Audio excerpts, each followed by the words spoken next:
Bonjour et bienvenue à tous pour la première interview de l'ACF Kaizen.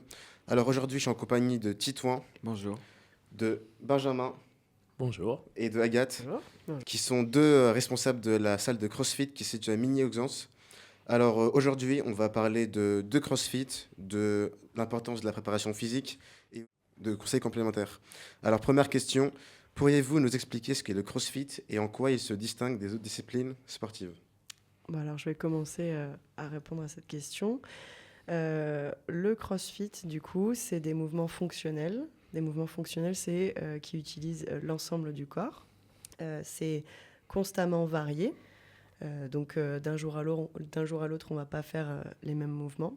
Et à haute intensité relative. Et du coup, c'est relative à la personne, à ce que physiquement et psychologiquement, même si on torture par les gens, bien sûr, mais on a tous des petites barrières mentales. En tout cas, tout ce que la personne peut tolérer. Voilà, donc on ne va pas au-delà de la tolérance des personnes. C'est cette image de... c'est des grosses brutes qui soulèvent des tracteurs, elle est un peu fausse. En fait, il y a de tout, en fait, de tous les profils qui font du CrossFit. Et il y a beaucoup aussi de monsieur et madame tout le monde qui veulent juste s'entretenir, en fait. Ok. D'accord, merci beaucoup. Deuxième question pour continuer. Comment la discipline elle a évolué depuis la création et quelles tendances observez-vous aujourd'hui ?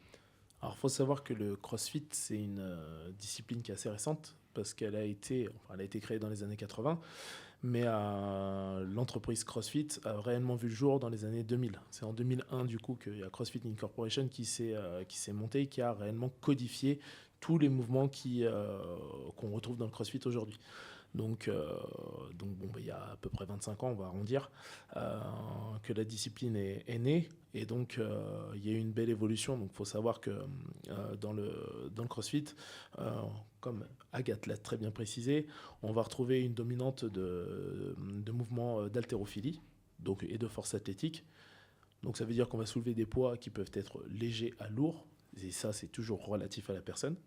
On va avoir donc des mouvements de gymnastique à poids de corps et on va avoir aussi des mouvements qui vont être cardio, aussi bien de la course à pied que de la corde à sauter et plein d'autres mouvements. Et en fait, l'évolution de la discipline s'est faite en fait avec l'étendue qu'il y a eu à travers le monde. C'est-à-dire qu'avant, il y avait très très peu de pratiquants, maintenant il y en a un peu plus. Et les pratiquants d'avant n'étaient pas capables de faire ce que les gens en tout cas les plus grands athlètes, on va parler de l'élite des athlètes, sont capables de faire aujourd'hui. Donc vraiment la différence qu'il y a, c'est que il y a un niveau athlétique qui s'est réellement développé au travers de ces dernières années. Ça, c'est la première chose. Pareil au niveau de ce qu'on appelle les skills, donc la compétence des gens, marcher sur les mains, etc. Ça, c'est des choses qui peuvent s'apprendre dans le CrossFit. Ça met du temps. Mais voilà, ça, c'est des choses qui ont énormément évolué et on demande des choses de plus en plus complexes à ces athlètes. Pour monsieur, madame, tout le monde, ça va être tout simplement de reprendre les bases. Et puis, on va garder cet exemple de la marche sur les mains. Mais quelqu'un qui ne sait pas marcher sur les mains, ça va être de l'apprendre au fur et à mesure, en fonction de son assiduité, etc. Donc voilà, ce qu'on peut relever aujourd'hui, de par l'évolution du CrossFit, c'est cette adaptabilité qu'il y a en fonction du niveau des personnes. Un débutant va pouvoir très bien progresser, tout comme un athlète élite pourra progresser au sein d'un même groupe. Ok. Merci. Je rebondis un petit peu, mais c'est toujours cet esprit dans le CrossFit où on veut toujours en apprendre un peu plus. C'est bien, tu maîtrises un mouvement, maintenant on va essayer de le complexifier un petit peu ou de le passer sous fatigue, par exemple. On a l'exemple aujourd'hui, il y a de la corde à sauter dans la séance, il y a le fait de faire des double under. Donc double under, c'est en un saut, la corde doit passer 2 fois sous tes pieds. Donc une fois que tu en enchaînes un petit peu, ok, c'est cool. Là, aujourd'hui, on a eu un skill donc sur les triple under, sur le fait de passer 3 fois la corde en dessous des pieds. Puis il y a toujours des méthodes de complexification, en fait. Le fait de croiser la corde, le fait de faire double croisé. Voilà. Juste une question qui n'était pas prévue de base, mais du coup, vous faites du sport tous les jours ? Nous ? Oui, vous ? Nous, en Oui, tant que pratiquants, carrément. oui. Ok. Quasiment. On a quand même des jours de récup, parce que la récup, c'est important aussi pour pouvoir progresser, aussi mine de rien, et pouvoir durer dans le temps et pas se blesser. Ok. Et quels sont, selon vous, les principaux bienfaits, bénéfices du CrossFit sur l'aspect physique et mental ? Alors, je vais répondre à cette question. Vas-y. Le CrossFit, ça veut, pour compléter un petit peu la définition du CrossFit que j'ai donnée juste avant, ça cherche à améliorer l'ensemble de la condition physique. Et du coup, il y a plusieurs points. Tu as autant ce qui va être force, explosivité, endurance, résistance musculaire, mais tu as aussi tout ce qui va être coordination, précision. Je les ai pas tous en tête, je crois qu'il y en a 12. Il y en a 10. 10. 10, Ouais. c'est ça. Et du coup, sur le plan physique, ça veut vraiment améliorer toute la condition physique en général, et ça met vraiment en forme. Sur le plan mental, mine de rien, ça permet de se rendre compte qu'on est capable de faire pas mal de choses avec son corps. Je pense qu'il y a pas mal de personnes qui arrivent dans une salle de CrossFit, qui voient quelqu'un faire ne serait-ce qu'une pull-up. Le fait de passer le menton au-dessus de la barre, ça paraît impossible les premières fois, forcément qu'on fait une séance. Et à force de travail, de renforcement, on finit par y arriver. Et ça procure, je pense, une certaine satisfaction de soi-même. Puis de se dire qu'on a des capacités, un potentiel à libérer, je dirais même. Merci beaucoup. Pour continuer, du coup, comment vous, dans votre salle, vous adaptez les entraînements pour qu'ils soient accessibles à tous, pour les débutants ou les athlètes confirmés, en fonction du niveau? Alors, ça, c'est ce qui rend notre métier passionnant, parce que du coup, on va pouvoir, en fonction du niveau des personnes, proposer différents niveaux de complexité. On va partir sur l'exemple des pull-ups que prenait Agathe, donc c'est le mouvement de traction. Donc, on peut le faire soit de façon stricte, soit en fait avec un balancier qu'on appelle un keeping. Okay. Et ça, c'est des choses qu'on va pouvoir apprendre. Donc les personnes qui sont pas à l'aise avec le mouvement, ça va être déjà de les renforcer là-dessus, en force, au niveau de leurs épaules, etc. Mais ça va pas les empêcher de travailler techniquement. Donc on va les faire travailler sur le mouvement avec une box. On va les surélever. D'accord, okay. Pour que les personnes puissent tenir la barre et être en appui. Parce qu'en fait, ce qui pose problème, c'est la suspension. Donc là, déjà, en fait, on va avoir plein de niveaux d'adaptation possibles. Et pareil, pour les confirmer, ça va être de passer sur des mouvements un peu plus complexes. Et en fait, tout ce référentiel-là d'exercice, nous, c'est des choses qu'on doit apprendre en amont, bien évidemment. On a, heureusement, la programmation CrossFit qui va nous aider à nous dire, là, on veut que les personnes maîtrisent tant de répétitions sur tel mouvement, tant de répétitions sur un autre mouvement, etc. Et ça, en fait, ça va nous guider justement pour nous dire, un débutant doit savoir faire ça, un niveau intermédiaire doit savoir faire ça, et un niveau RX, c'est les confirmés, doit savoir faire ça. Et grâce à ça, après, on peut adapter, gérer la séance comme bon nous semble.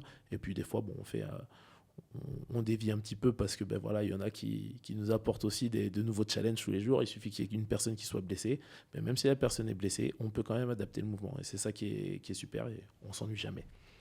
D'ailleurs, en parlant de ça, est-ce que vous avez eu des exemples marquants de transformation physique et ou mentale parmi vos adhérents? Du coup, Boone m'a fait un clin d'œil pour que je parle. Je pense qu'on a la même transformation physique en tête. Oui, du coup, alors, c'était pas dans notre salle Ozaru, mais c'est une personne qu'on suit déjà depuis 2-3 ans. Ouais, 2 ans et demi, on va couper la poire en deux. Ouais. Qui s'appelle Aloïs, voilà, qui fait du tir à l'arc et que j'accompagne en préparation physique pour son sport. Et aussi, mine de rien, il s'est mis au CrossFit. Et depuis qu'il s'est mis au CrossFit, il a perdu plus de 50. Ouais. Ça, c'est sûr, plus de 50 kilos. Voilà. Ouais. Oui, il était à près de 170 quand il avait commencé, ouais. Et là il est à 120. Ouais, 120. 120, oui, c'est ça. Peut-être oui, même 50. moins. Ouais. Désolée, Aloïs, si tu nous écoutes. Et on n'a pas bien retenu les chiffres. Mais en tout cas, voilà. Il faut le dire que ce genre de transformation, déjà, il faut le saluer parce que mentalement, il faut s'accrocher.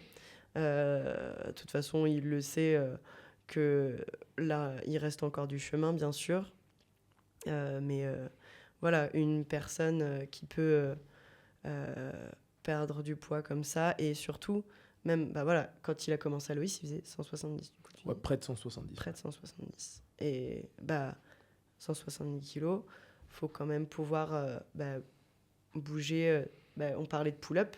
Ouais. Voilà, les pull-up, la gym suspendue, c'est quelque chose qui est plus compliqué quand on a plus de poids. On a aussi plus de problèmes au niveau des articulations. Donc, voilà, c'est tout un processus de perte de poids, et en même temps bah, franchement, chapeau à lui parce qu'il faut s'accrocher, quoi.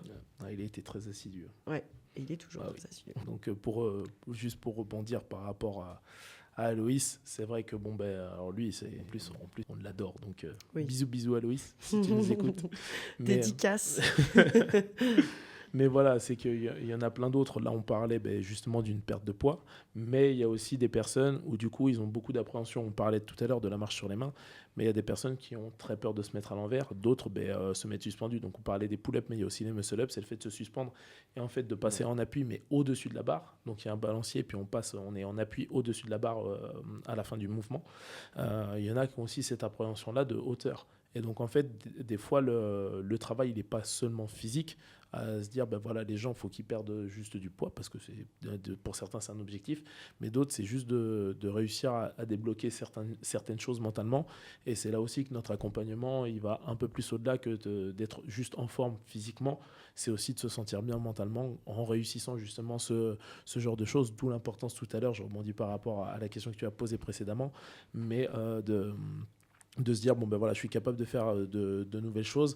Pour la confiance en soi et l'estime de soi, c'est vrai que c'est super important. Donc voilà, on a pris un exemple, mais il y en a beaucoup. Donc, Et il y en a tellement d'autres. Ah oui. Donc voilà. Ça me fait rire parce que du coup, quand souvent c'est les nouveaux qui voient, par exemple, quelqu'un faire un muscle-up passer au-dessus de la barre, avec le balancier que tu as dit tout à l'heure, le keeping. Forcément, c'est un mouvement qui arrive peut-être avec un certain niveau de force, un certain niveau de technicité. Pourtant, moi, je suis convaincue que n'importe qui, s'il y met du travail, peut arriver à faire un muscle-up. Et il y en a plein qui disent « Ah non, mais moi, j'arriverai jamais à faire ça. » Mais il ne faut pas se dire ça, en fait. Peut-être que là, à l'instant T, c'est encore trop tôt. Il y a des étapes avant. Mais par contre, moi, je suis persuadée que tout le monde, avec du travail, du renforcement et du travail technique, peut arriver à faire un muscle-up ou à marcher sur les mains ou à s'améliorer sur son mouvement de snatch avec la barre d'haltéro. Voilà. Il n'y a aucune limite. Merci. C'est que dans la tête. C'est trop bien de voir des transformations comme ça, je pense, en tant que coach, déjà. Oh. Et du coup, maintenant, je voulais poser une autre question, du coup. Qu'est-ce qui vous a motivé à ouvrir votre salle de CrossFit à Migny-Ausence ? Ouais, là, c'est pour moi, celle-ci. Là, c'est... en fait, le projet est né il y a un petit moment déjà que j'y réfléchissais, parce que ça fait maintenant... ça va être ma 12e année en tant que coach et préparateur physique. Et c'est vrai que j'ai toujours eu à souhait, à cœur d'ouvrir ma propre structure. Et c'est vrai que par le passé, on était salarié d'une autre salle avec Agathe qui a malheureusement fermé. Et voilà, c'est... Oui, malheureusement. Il était temps qu'elle ferme, oui, c'est vrai. Mais voilà, c'est vrai que pour nous, ça a été une opportunité d'ouvrir la nôtre et de faire les choses à notre manière pour que justement on puisse proposer notre vision de l'entraînement, accompagner un maximum de personnes, parce que c'est vrai que c'est un métier où je pense qu'il faut déjà être passionné de l'entraînement et aussi aimer les gens, parce que c'est vraiment un métier, on l'a énormément souligné, je pense que tout le monde l'aura compris, que l'objectif c'est que tout le monde progresse, que ce soit mentalement ou physiquement, et donc pour ça, si on n'aime pas les gens, c'est pas possible. Donc voilà, c'était de faire un lieu où on pouvait développer un petit peu ces deux aspects, et puis voilà, c'est sûr que tout seul c'est super compliqué, donc faut trouver la bonne personne pour ça, donc je suis content d'être tombé sur Agathe. Donc, Okay. Et je voulais juste souligner aussi le fait, ça rejoint un petit peu, alors on n'a pas encore parlé, mais peut-être que ça se ressent déjà. Dans le CrossFit, il y a vraiment cet aspect communauté où tout le monde s'encourage, tout le monde se check pour se dire bonjour, tout le monde se félicite à la fin du WOD. Voilà, nous, on connaît tous les adhérents par leur prénom. Des fois, ça fait beaucoup de prénoms, on se mélange un peu les pinceaux. Mais voilà, c'est aussi cet aspect de cet accompagnement. Il se ressent plus que dans une salle de sport traditionnelle parce qu'on connaît les gens. À force de les voir, on cerne un peu leur profil, leur potentiel, les points qu'il faut qu'ils travaillent, les points où ils ont justement un potentiel incroyable qu'il faut libérer. Voilà, c'est ce côté communauté qui est très, très important dans le CrossFit. Ok, merci. Vous pourriez présenter votre parcours personnel Donc du collège, lycée jusqu'à aujourd'hui. Collège, lycée, ah ouais. Collège, lycée. Ou Est-ce un que peu c'est plus tard. obligé? Ok. Vas-y, Agathe, tu commences. Ah d'accord, ok. Vraiment depuis le collège, lycée? Pas forcément, Ah si vous d'accord, voulez. bon. Parce que, collège, franchement, moi je trouve que ça sert pas à grand chose de le dire. J'étais en lycée, filière générale. J'ai fait un bac S, voilà. Après, de base, je voulais être vétérinaire. Et j'ai pas été acceptée en prépa BCPST. Donc, je suis allée en biologie un petit peu par dépit. Donc à la fac de Poitiers. Et clairement, j'ai déprimé parce que quand tu vas à la fac et que tu n'as pas d'objectif précis en tête, en fait, tu n'as pas de motivation pour les cours. Enfin, moi, il faut qu'il y ait un sens pour que je me mette à travailler à fond sur quelque chose. Et là, clairement, il n'y avait aucun sens. Donc, j'ai complètement déprimé et je me suis mise au sport, à la musculation en parallèle. Donc, j'ai pris une coach qui m'a fait énormément progresser. Donc, big up à SoCoach, Sophie Lichou. Et puis, du coup, vers la fin de ma L3, je savais déjà que voilà, je ne voulais pas travailler en biologie, mais je me suis dit, je vais quand même au bout de ma licence parce que j'aime souffrir, tout simplement. Et j'ai découvert aussi, du coup, le CrossFit. Alors, c'était CrossFit non affilié, donc c'était plus du cross-training à Millésime. Donc, c'est là que j'ai re-rencontré, parce qu'on s'est déjà rencontré il y a 10 ans, Benjamin, du coup, à cette salle. Et du coup, je suis tombée complètement amoureuse du CrossFit, de cette cette méthode d'entraînement. Et j'ai décidé de passer à un BPGEPS, du coup, pour être coach sportive. Et de fil en aiguille, j'ai fait mon apprentissage avec Benjamin. Et je l'ai rejoint sur le projet de monter cette salle de sport. À ton tour. Alors, moi, du coup, j'ai un parcours un peu atypique. Bon, le collège, comme tout le monde. Lycée, après, j'ai fait un lycée professionnel. Parce qu'il faut savoir que j'ai un BEP, CAP mécanique auto. Donc, rien à voir. Suivi d'un bac pro commerce, donc rien à voir. Et en fait, exactement comme Agathe, en fait, quand en études supérieures, je voulais faire un BTS NRC pour bosser dans le sport. Sauf que le BTS que je voulais intégrer, j'ai été refusé. Du coup, j'avais choisi fac de sport un petit peu pour me dire, bon, je fais une année tranquille. Et en fait, pris dedans, j'ai découvert qu'il y avait plusieurs filières. Donc, il y avait la filière management du sport qui se rapprochait beaucoup plus de celle que je voulais faire, bosser dans le commerce sportif. Mais il y avait aussi une filière entraînement sportif. Il fallait savoir que moi, en parallèle, je faisais du rugby. Et je m'entraînais énormément en parallèle, justement pour être, entre guillemets, bon dans mon sport, à mon échelle. Et en fait, pris dedans, je me suis rendu compte que ma passion n'était pas de faire du business dans le sport, mais plutôt d'être dans le domaine de l'entraînement. Donc ça a pris un peu de temps. Et finalement, en fait, j'ai pas quitté la fac de sport. J'y suis resté, donc j'ai obtenu ma licence entraînement sportif. Et j'ai passé après un diplôme universitaire évaluation et préparation physique. Et puis, n'ayant pas trouvé de travail à la sortie de la fac, j'ai créé le mien en montant mon autre entreprise dans le coaching sportif. Et j'ai fait du coaching pendant bonne dizaine d'années. Mais du coup, les vraies bonnes années, c'était 5-6 ans. Mes 5-6 premières années en tant qu'auto-entrepreneur. Et après, j'avais pris des petits boulots à côté parce qu'il y a eu aussi une vie de famille qui s'est créée. Et donc voilà, et puis j'ai intégré la salle de CrossFit non affiliée, donc Cross Training, en 2020. Et elle a fermé ses portes fin 2023. Et puis avec Agathe, nous on a monté notre propre salle, début 2024. Donc c'est comme ça qu'on peut résumer ce parcours. Merci. Du coup, pour revenir à la salle, quelle est la philosophie de CrossFit Ozaru et comment elle se traduit dans vos entraînements au quotidien et avec vos adhérents? Oh, c'est une bonne question, ça. Vas-y, je te laisse y répondre. Alors, du coup, c'est un peu, enfin même totalement né de notre philosophie de l'entraînement. Notre slogan d'ailleurs au sein de la salle CrossFit Ozaru, c'est « Libère ton potentiel ». Donc, qui fait allusion au manga Dragon Ball, vu que Ozaru est un dérivé du manga Dragon Ball. Okay. Donc, pour nous, l'objectif, c'est ce que prône CrossFit, c'est de, entre guillemets, mourir jeune, c'est-à-dire dans un corps jeune. D'accord ? Ok. Donc, vraiment, ce que prône CrossFit, nous, on adhère totalement avec Agathe, c'est-à-dire il faut progresser tout au long de sa vie. Plus on va avoir un corps en forme, justement, plus on va bien vieillir. Et nous, dans nos entraînements personnels, on aime le challenge, donc c'est apprendre de nouvelles choses. Aller sur quelques compétitions aussi de temps en temps pour justement se challenger. On n'incite pas forcément les adhérents à faire des compétitions parce que ça, c'est vraiment personnel.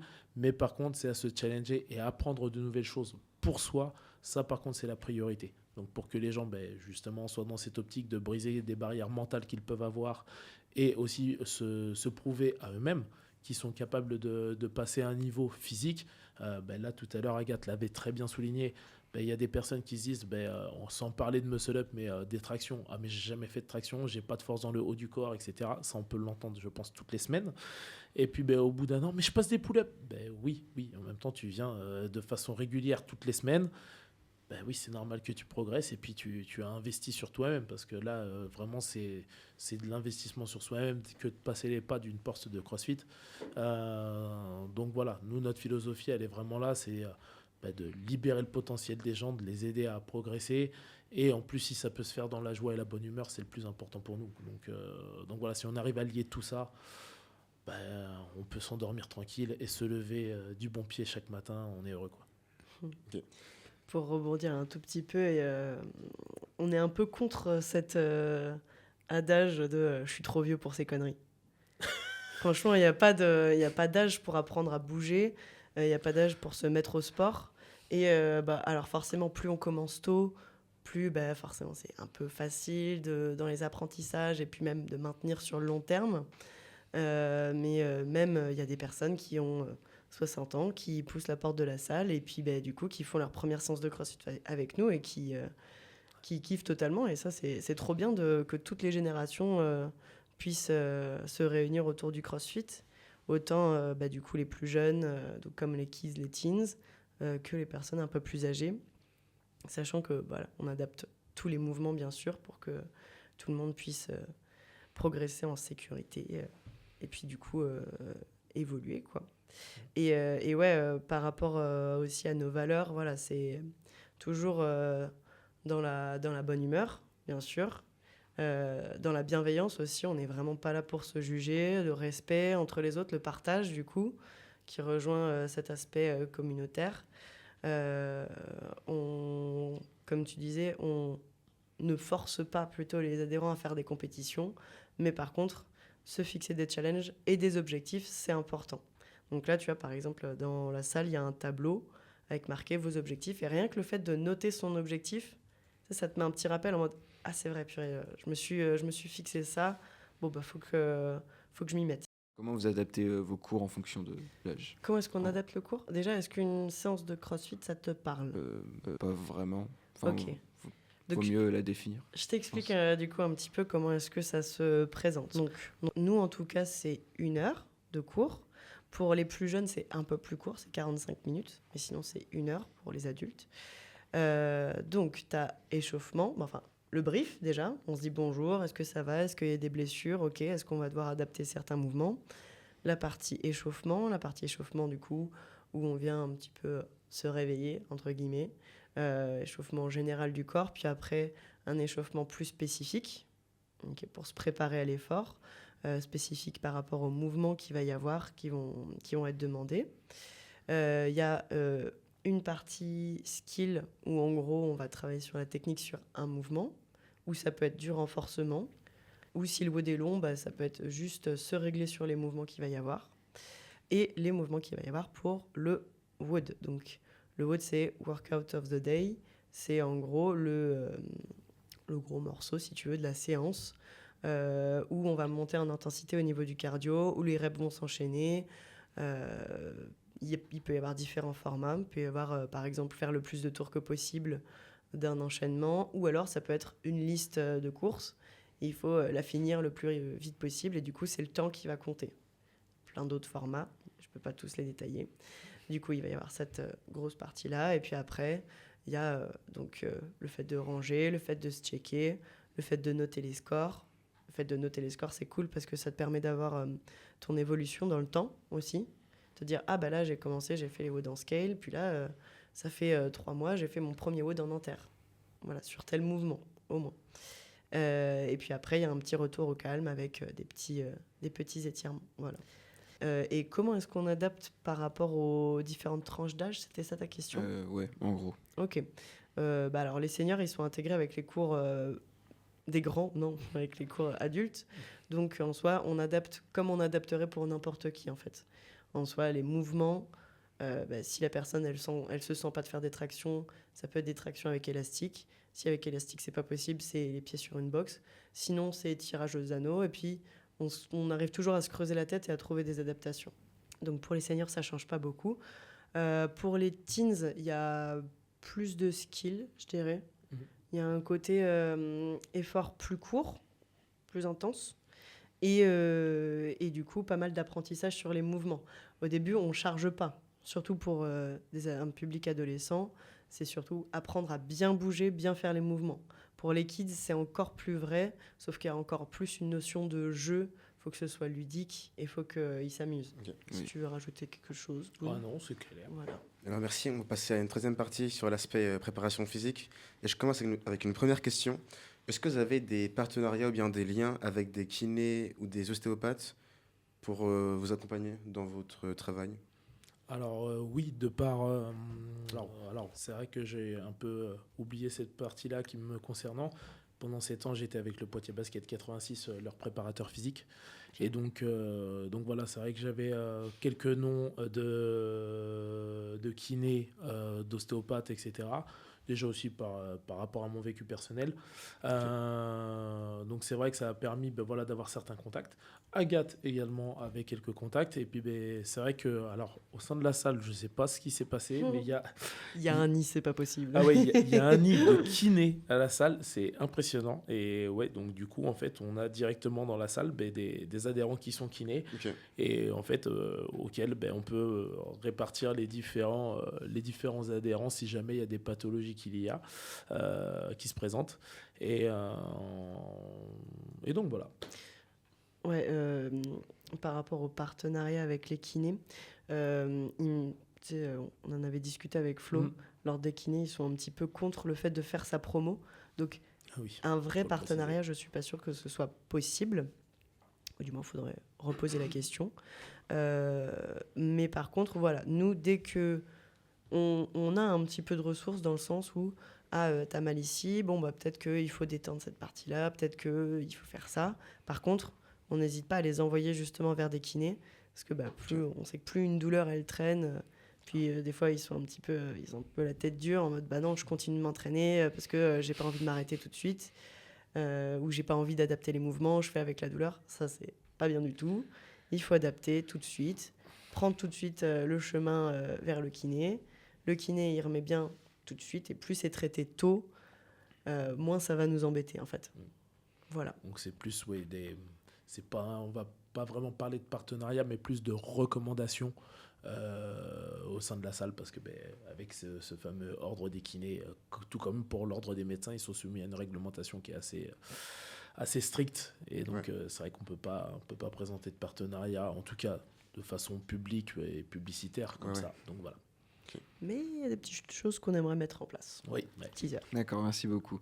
Du coup, toujours en restant sur le thème de blessures, etc., comment le CrossFit il peut contribuer à la longévité musculaire et articulaire du corps? Vas-y. En tant que master, c'est à moi de répondre à ça. Oui, pour information, quand on a passé 35 ans, on est considéré comme master dans le CrossFit. Donc voilà. Donc c'est pour ça qu'elle rigole, parce que là on est encore loin. Donc du coup, non, sur le principe de CrossFit, donc déjà, on l'avait évoqué tout à l'heure, le fait que la philosophie de CrossFit, c'est d'avoir un corps jeune le plus longtemps possible. Et en fait, par rapport aux 10 qualités physiques que CrossFit veut développer dans le temps, il y a ce qu'on appelle la mobilité, la flexibilité. Et donc, en fait, dans une semaine d'entraînement, donc chaque entraînement change tous les jours. Et en fait, c'est que sur une semaine, ces 10 qualités ont été balayées. Par exemple, sur une journée, donc il y a ce qu'on appelle le heavy day, donc la journée lourde. Donc on va chercher à soulever le plus lourd que possible pour justement adapter le corps, donc les structures mécaniques du corps, donc les muscles, les tendons, les articulations, à porter lourd. Parce que ça, justement, c'est un truc qui est négligé, surtout quand on commence à prendre de l'âge. Ben voilà, on a tendance un petit peu à s'écouter, un peu trop, et puis dire ah non, mais ça, c'est pas fait pour moi, parce que ça, on l'entend régulièrement. Et alors que non, justement, pour contrer les effets du temps, du vieillissement, il faut aller sur ces choses-là. Pareil sur tout ce qui va être des sauts, des rebonds, des sprints. C'est des choses qu'on ne fait plus avec le temps. Si on regarde des enfants dans une cour de récréation, ils courent, ils sautent, ils sprintent, ils ne se posent pas de questions. Et en fait, c'est ce qui développe justement leurs conditions et qui permettent qu'ils grandissent bien. Les adultes, voilà, bon, alors sans rentrer dans la philosophie que bon, voilà, il y a le monde professionnel qui rentre en ligne de compte, mais on oublie justement ces mobilisations-là. Et grâce à CrossFit, justement, ça permet justement d'aller dans ces différentes branches athlétiques pour bien vieillir et avoir un corps qui reste en pleine santé tout le temps. Et donc c'est pour ça, c'est vraiment sur une semaine d'entraînement que les gens viennent 2-3 fois ou plus. Ils vont pouvoir justement développer ça au fur et à mesure. Le principal, c'est surtout qu'ils soient assidus et puis comme ça, ils vont bien vieillir. Okay. Merci beaucoup. Pour rebondir un tout petit peu, on a eu la réunion des affiliés à Avignon et on a un médecin qui du coup nous a fait une petite intervention très intéressante. Ah oui. Du coup, je vais les rechercher. Le cardio, c'est la vie, donc c'est la longévité avec le cœur. La force, c'est l'indépendance, parce que l'autonomie, exactement, comme tu disais, c'est quelque chose qui décline beaucoup avec l'âge, du coup la masse musculaire. Donc le fait de travailler sa force en étant plus jeune, ça permet de rester indépendant plus longtemps. Après le lifestyle, c'est la base. Donc on rejoint le côté nutrition aussi qui est abordé par CrossFit. Alors ça te fait penser à la pyramide? Oui. Ouais, donc j'avais dit donc pyramide, la nutrition c'est la base. Après t'as le cardio, gym. Enfin, Metcon, ils appellent ça, Metabolic Conditioning. Metabolic Conditioning. Tout en compte. Donc gymnastique, le fait de savoir bouger son corps, weightlifting, le fait de savoir bouger des charges. Et après, tu as le sport, du coup, dans lequel un peu plus spécifique, quoi. La communauté, c'est le moral aussi, parce qu'on peut parler aussi de santé mentale. Et le fait d'avoir une communauté, ça permet de rester connecté avec des gens. Et la complexité, c'est la cognition. Et alors ensuite, le fait, on peut faire un petit parallèle avec Alzheimer, même si voilà, je ne suis pas du tout une experte dans ce sujet-là, mais forcément, avec le temps, la mémoire décline. Et le fait de faire des choses complexes pendant longtemps, ça permet d'avoir une meilleure cognition. Voilà. Merci. Quels sont les risques qui sont liés au CrossFit et comment on pourrait les minimiser pour les pratiquer le plus durablement possible? Parce qu'on sait que tous les sports ont tous un petit défaut. Par exemple, la course à pied, à force de courir, ça peut abîmer les articulations. Et donc, pour le CrossFit, qu'est-ce que ça pourrait être? Alors là-dessus, ça va être le problème du trop. Oui. Comme dans tous les sports. Ouais, c'est du trop vite. Ouais, c'est le fait de vouloir aller trop vite. Alors ça va concerner une bonne partie de ceux qui s'orientent vers la compétition CrossFit. Mais, et encore, il y en a même sur le plan personnel qui sont tellement dans le défi personnel qu'ils ont envie de réussir les choses trop vite, sans passer par des étapes. Justement, on parlait des skills, donc les apprentissages des mouvements. Il y a une certaine technique à avoir justement pour éviter de se faire mal. Ouais. Et réciproquement, c'est qu'il faut aussi un certain niveau de force, de renforcement musculaire pour pouvoir pratiquer cette technique-là. Donc en fait, c'est vraiment un cercle vertueux si on l'utilise bien. C'est une bonne technique et un bon renforcement en parallèle, ça permet d'être bien. Le problème, c'est que si on prend justement, on zappe cette partie-là, on ne fait pas assez de technique, on ne fait pas assez de renforcement, ou encore pire, on ne le fait pas du tout, c'est là qu'il y a un risque de blessure. Et donc, vraiment pour les personnes qui veulent en faire trop, sans passer par ces étapes, ça casse à un moment donné, c'est une certitude. Et pareil, pour ceux qui veulent, tout à l'heure, Agathe parlait des jours de repos, parce que nous, c'est vrai qu'on s'entraîne de façon régulière, assez intense d'ailleurs. Une personne qui a un mauvais style de vie, parce que du coup ça a été évoqué également, et donc qui dort pas assez, qui mange mal, ça mène à la blessure aussi. D'accord, merci beaucoup. Et du coup, quels sont les indicateurs de performance les plus pertinents pour évaluer la progression d'un athlète au CrossFit? les indicateurs, il va y en avoir beaucoup. On parlait des niveaux. On parlait donc, il y a 3 niveaux, scale, inter, RX. Une personne qui se met majoritairement en débutant en scale, et qu'au bout d'un moment, parce que sur un mouvement, elle a réussi à progresser, réussir à passer en niveau intermédiaire, allez, de façon occasionnelle, et puis d'un seul coup, ça devient de plus en plus régulier qu'elle passe en niveau intermédiaire. Ça, c'est un marqueur de progression. Et puis, pareil, de intermédiaire vers le RX, le niveau confirmé, c'est le même processus. Et en fait, tout ça, ça va être des indicateurs. Et d'ailleurs, ce qui fait que CrossFit est CrossFit, c'est que les WOD, donc c'est les entraînements du jour que Agathe a très bien expliqué tout à l'heure, il faut qu'ils soient quantifiables. C'est-à-dire que, par exemple, on le voit peut-être sur des terrains de foot ou des terrains de rugby ou peu importe le sport, on voit des pompes qui sont un peu réalisées à l'arrache parce que c'est juste pour s'échauffer. Tous les mouvements sont standardisés dans CrossFit. Donc, c'est-à-dire qu'une personne qui fasse 1m90, qui fasse 1m60, si elle doit faire un squat, elle doit démarrer debout, pour prendre l'exemple de ce mouvement-là, elle doit démarrer debout et quand elle va descendre en flexion, il faut que le pli des hanches, au moment où elle va être en bas de son squat, le pli des hanches soit sous le niveau horizontal de la rotule. Il ne faut pas qu'il soit au même niveau, il faut vraiment qu'il soit en dessous, ce qu'on appelle casser, nous, la parallèle. Et ensuite qu'elle revienne en position droite, vraiment droite, d'accord ? Si elle n'a pas tendu ses jambes, si elle est penchée en avant ou quoi que ce soit, c'est une rep, on ne la comptabilise pas. Donc tous les mouvements sont codifiés, j'en ai pris qu'un seul parce qu'il y en a beaucoup, sinon là il faut qu'on prenne la semaine pour le podcast. Mais voilà, j'ai pris qu'un seul mouvement, mais tout est codifié. Et en fait, si la personne elle est capable, si le WOD du jour c'est de faire le maximum de répétitions, du coup elle est capable d'en faire de plus en plus, elle est capable de finir un peu plus vite. Le WOD, si c'est une liste de courses à finir, ce qu'on appelle un 4-time, c'est des marqueurs, c'est des indicateurs, et vu que nous à chaque fois on prend en note chaque entraînement du jour et on le met ensuite sur notre groupe WhatsApp, une personne, et c'est l'exemple que j'avais pris en plus ce midi, c'est pour ça que ça me fait rire que tu poses la question, une personne qui a envie de se dire ce WOD là par contre j'ai eu beaucoup de mal, la personne si elle veut le refaire dans 6 mois ou dans un an, elle a juste à reprendre l'entraînement du jour, et si elle a envie de le refaire en solo pour voir si elle a progressé, elle peut. Donc tout doit être mesurable dans le CrossFit, c'est ce qui fait que CrossFit est CrossFit. Du coup, il y a, en fonction de RX ou intermédiaire, par exemple, est-ce qu'il y a des échelles précises en fonction de chaque mouvement pour définir le niveau ? Ça va dépendre de la charge surtout. Okay. Par exemple, si c'est un mouvement avec du poids, par exemple un squat, un RX il aura forcément peut-être un peu plus de charge qu'un intermédiaire un peu moins. Okay. Et un scale encore un petit peu moins. Ou alors, ça peut être des mouvements, par exemple, pour les... Ça peut être par exemple des chests, le fait de faire toucher la poitrine à la barre en étant suspendu pour un RX. L'adaptation pour un intermédiaire, ce sera d'en faire moins ou alors de faire un mouvement un peu plus facile, le fait de juste passer le menton au-dessus de la barre. Et avant que j'oublie, parce que je sais que j'oublie vite les choses, je vais venir compléter ta réponse, Boone. Donc, il y a les standards des mouvements, qui sont un bon indicateur de la progression. Mais il y a aussi ce qu'on appelle les benchmarks. Les benchmarks, c'est des WOD qui sont là pour mesurer la progression des pratiquants de CrossFit au fur et à mesure de leur parcours de CrossFit. En gros, il va y avoir les girls, il va y avoir les WOD héros.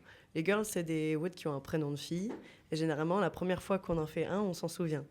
Le WOD qui est emblématique, c'est le WOD Fran. Donc, c'est un 21-15-9. C'est un 4-time, à finir le plus rapidement possible. Thruster, pull-up. Okay, donc, 21 thruster, 21 pull-up. 15 thruster, 15 pull-up. 9 thruster, 9 pull-up. Et il y a ce côté dégressif au niveau des répétitions qui fait que tu peux continuer de mettre de l'intensité, même s'il y a la fatigue qui commence à arriver. Donc ce WOD-là, tu le fais par exemple ta première année de CrossFit, tu finis pas dans un super état. Si tu le finis, peut-être que tu ne le finis pas aussi, ou peut-être que tu n'as pas les pull-ups, et tu le refais un an plus tard, et là peut-être que tu auras amélioré ton temps. Voilà. C'est okay. des petits WOD comme ça qui sont là pour mesurer ton évolution dans le CrossFit.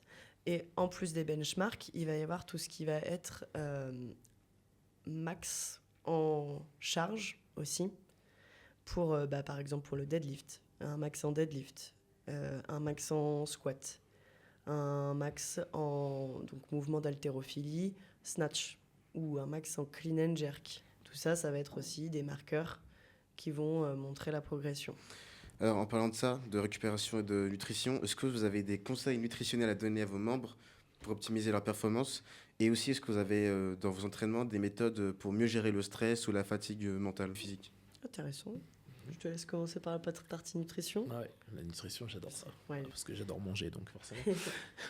Non, la nutrition, il y en a beaucoup qui s'embêtent avec ça, alors que vraiment, il y a un principe qui est tout simple. C'est juste de manger tout ce qui n'est pas transformé. Plus ça va être un produit brut qu'on va pouvoir cuisiner, hein, on peut même se faire des gâteaux, hein, c'est pas un problème. Mais tout pendant qu'ils sont faits maison et qu'on contrôle justement les ingrédients, c'est ce qui va être intéressant. Donc des aliments bruts principalement. On peut manger un petit peu industriel, il n'y a pas de problème. On peut faire toujours un petit peu d'écart dans la semaine. Il faut juste respecter quelque chose que c'est occasionnel. Ça peut arriver 2-3 fois dans la semaine, que ce soit vraiment très raisonnable. Et à côté de ça, des aliments bruts qui vont nous faire plaisir. Parce que c'est pas juste manger, pour reprendre une phrase de Thibaut InShape, du riz, haricots verts et de la dinde. Non, on peut se faire plaisir, avoir des plats qui sont très bons, qui sont très sains. Juste, il faut garder à l'esprit que c'est ça, varié, équilibré. Et à partir du moment où on fait ça, tout se passe très bien. Donc voilà, juste ça. Pensez à boire aussi régulièrement. Les 1,5 litre, moi je recommanderais plutôt 2 litres d'eau par jour pour vraiment être bien. Le sommeil, et à partir du moment où ça c'est bien équilibré, il n'y a pas de problème. Et surtout, ne jamais culpabiliser parce que j'ai été bien toute la semaine, sauf que là, il y a eu une soirée pizza avec les copains ou les copines, etc. Non, au contraire, il faut le faire. Il faut juste que ce soit pas le quotidien. Ça doit rester vraiment un extra ou deux dans la semaine, et c'est tout. À l'inverse, le fait de trop contrôler aussi, c'est pas forcément sain non plus mentalement. Voilà, faut s'autoriser des petits plaisirs aussi. Je vais rebondir sur le fait. Alors, tu disais gestion du stress Et de la fatigue. et de la fatigue. Ouais. De la fatigue mentale, c'était ça? Ouais. Alors ça, vaste sujet, hein. Il y a plein de techniques qui sont là. Déjà, le CrossFit, je pense que ça aide à gérer un peu le stress. Et il y en a plein de toute façon qui nous disent pendant 1 heure, je viens ici et je pense à rien d'autre. Et puis pendant l'autre, j'ai pas le temps de penser à mes problèmes, donc ça me fait du bien. Il y a déjà ça. Le fait d'avoir une bonne hygiène de vie avec l'alimentation aussi, ça peut aider, mine de rien. Le sommeil, très très important, le sommeil par rapport à la fatigue. Et puis après, il y a tout ce qui va être cohérence cardiaque, méditation. C'est des outils aussi qui sont là pour aider justement à réguler le stress. Voilà. Et il ne faut pas hésiter à aller consulter des spécialistes qui peuvent éventuellement nous aider. Voilà. Okay. Merci. Et du coup, pour plus tard, quels sont vos objectifs futurs avec votre salle CrossFit Ozaru, et comment vous voyez l'évolution du CrossFit en France durant les prochaines décennies ou années? Alors, pour l'évolution de CrossFit Ozaru, ça c'est pas un secret, c'est juste de s'installer et d'être bien implanté et bien reconnu comme une bonne salle de CrossFit. Quand on dit bonne salle de CrossFit, c'est ce qui respecte nos valeurs et ce qui permet surtout de faire progresser les gens dans une bonne ambiance. Ça, c'est vraiment important. Et puis après, les projets futurs, on y travaille. Pour l'instant, ça reste un petit peu en off, mais voilà, là, en tout cas, la base, c'est d'être là dans le temps et surtout d'avoir aidé un maximum de personnes à souligner ce qu'on a précisé depuis tout à l'heure, hein. C'est de progresser, de bien vieillir. Enfin bref, tout ce qui colle à la méthodologie CrossFit, c'est ce qui nous tient à cœur. Et donc l'évolution du CrossFit, ce sera pour Agathe, ça. L'évolution du CrossFit. Ensuite, là, on peut parler éventuellement de l'Aerox qui apporte peut-être pas une petite ombre sur le CrossFit parce que forcément, c'est plus en vogue. Ça peut être un très très bon challenge de fitness, je pense. Voire un complément.